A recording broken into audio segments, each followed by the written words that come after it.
Hi there, Mr. Cash Flow Genie coming to you from sunny Boynton Beach, Florida on Halloween Eve, October 30th, 2010. And we are at 201 Northwest 7th Court in Boynton Beach, Florida, looking at a property that is listed on the multiple listing service, otherwise known as the MLS, as a duplex property. And this property has some interesting features, and because it's Halloween Eve, guess what? I'm bringing you a scary Bank REO or real estate owned property. Why is it scary? Well, you are about to see, because who knows what surprises will lie await for you, lurking in the heart of southern Florida. Come take a tour with me as we look at MrCashFlowGenie.com's first edition of scary REO properties. Here we go. Let's look at the features of this property at 201 Northwest 7th Court in Boynton Beach, Florida. You'll notice that the roof is in good shape, so that's not necessarily very scary. Okay, and let's step back a little bit so you can get kind of a panoramic view of the property. And let's take a look around. You'll notice that as you get up close, this is Unit 2. There's a gaping hole where a window AC unit used to be. Not particularly scary, maybe not necessarily practical, but it is a CBS home, a solid concrete block and stucco structure. Okay, and we are seeing the open door to unit number 1. And we're going to walk around here a little bit, kind of check out the scenery. Roof's in good shape. And we see a large piece of plywood there. It's like 1/2-inch plywood covering up something there. What could it be covering up? Well, we'll see in a moment. So let's just take a walk around and give you a feel for the exterior of this house and maybe some of the scary features of this property, as it is Halloween Eve. Ooh. Okay, so we're walking around. We'll see the property again has window units. Again, the window units are not necessarily a bad thing, but they might be an impractical thing depending upon your strategy, your exit strategy for this property. Window units are impractical and not very energy efficient. But now looking at what appears to be a part of the structure, it looks like it flows pretty nicely. An exterior part of the structure at some point, but let's walk in this door here in just a moment. But I'm going to show you the entire exterior, and let's see. Anything struck you as being odd? This is a duplex. We're seeing a 1-meter can on a duplex. Okay, we're walking around, kind of back to where we started here, and this is the exterior of the property. Okay, now let's take a look inside that door, see if there's anything scary in there. Okay, no ghosts or goblins or ghoulish characters jumped out at us, so that's a good thing. That was not too scary. But what we have here, you might consider scary, because this is an unfinished addition.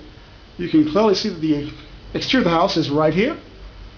Look at where you have an exposed roof, exposed rafters and such, and you have exposed walls, unfinished walls. And of course you have broken glass in the windows. It's not a big deal. But this is clearly the back of the property, and someone just threw on this addition for whatever reason. Is it scary? Potentially, yes, because we don't know if this addition is legal. And if it's not legal, guess what? You might have code issues when you go to purchase this property. But let's go inside to unit number 2, and we're walking into what appears to be the kitchen, with cabinets there in place, sink, dual stainless steel sinks, faucets, countertop looks like it's in pretty decent shape, cabinets not in bad shape. Again, depending upon your exit strategy, that determines what you do with those cabinets.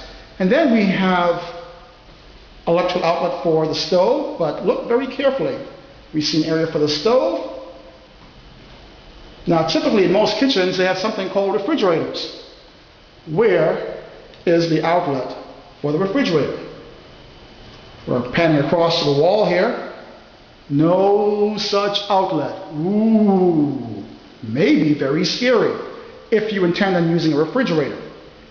If you don't, no big deal.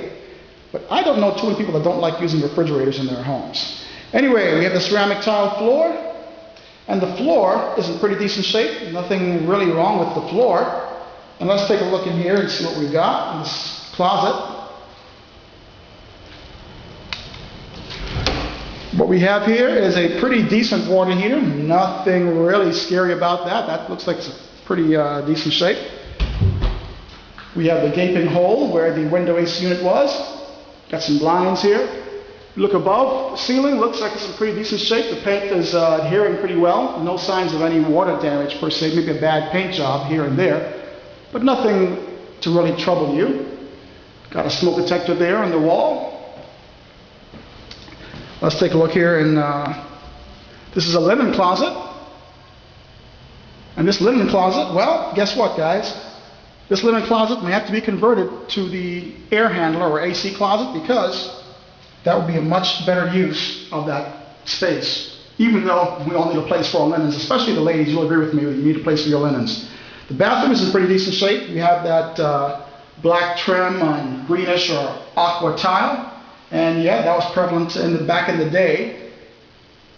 But the tile itself is in good shape. The tub is in decent shape. It needs to be cleaned. Little TLC, you know, the toilet itself needs some TLC. Cabinets, yes.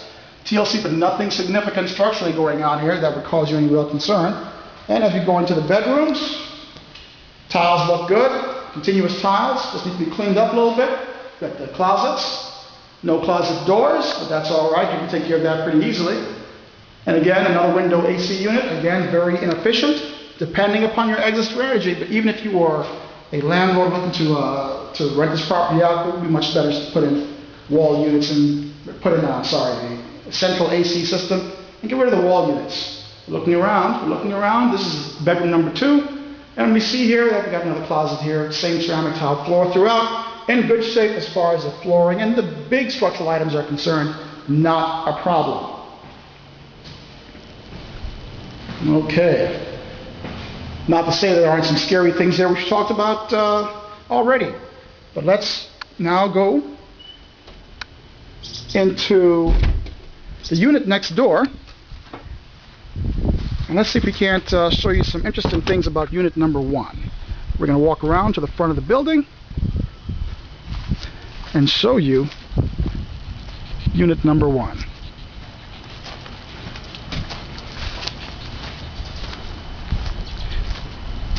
Okay, we were able to get unit number 1 open, and let's go inside and see if there's anything scary in unit number 1.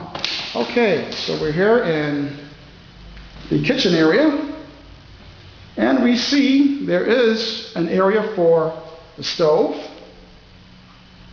Okay, kitchen cabinets, countertops, what have you.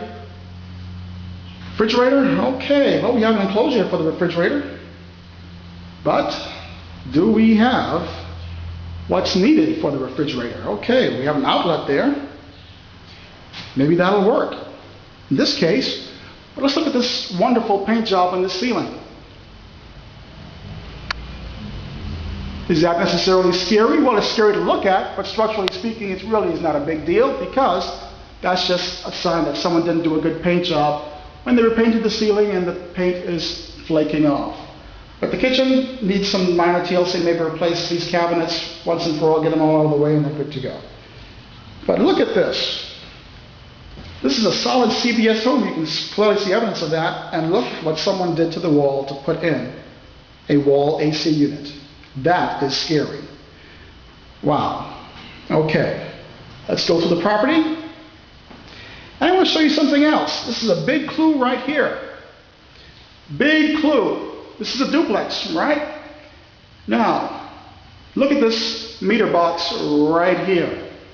Okay, a meter box on unit 1 of a 2-unit property. Let's look at the bathroom. The bathroom's in decent shape again structurally. Nothing really significant going on here. It has that pink tile with the black trim. Nothing too bad about that. But let's see. Anything structurally going on here to be concerned with? Not really. Paint's good. Need some minor TLC in the bathroom, you'd be good to go. Let's look at this gaping hole where a wall unit used to be. This is all the more reason why you should have just put in central air instead of really damaging the integrity of the walls like that. Not to mention, cosmetically speaking, this doesn't look good. Now, there's a little closet in here. This is your 1-bedroom unit. There's a terrazzo floor underneath. It was tiled. Okay, so what do we have here? Unit number 1. Okay, what's scary about this property? Well, let's go back and let's review some of the facts.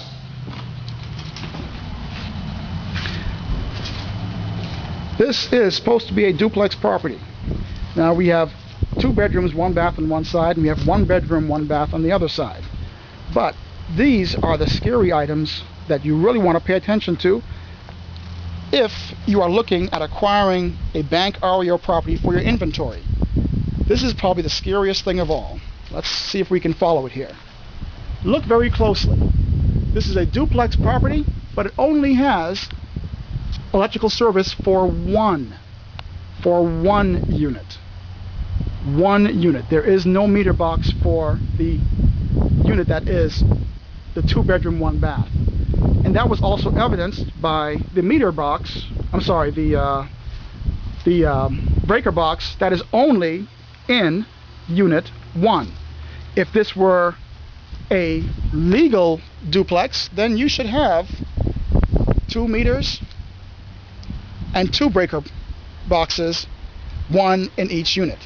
That, ladies and gentlemen, is scary, but this property is on the MLS right now for $45,000. And believe it or not, wanting something really scary, there's a contract on this property.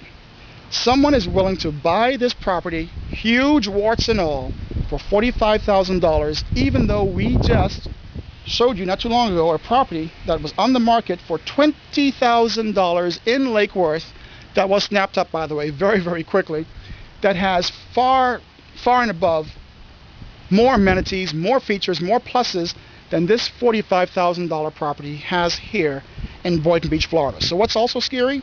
Well, there's no rhyme, reason, or rationale for these REO properties and how they're priced. We simply don't know why the bank's pricing the way they do.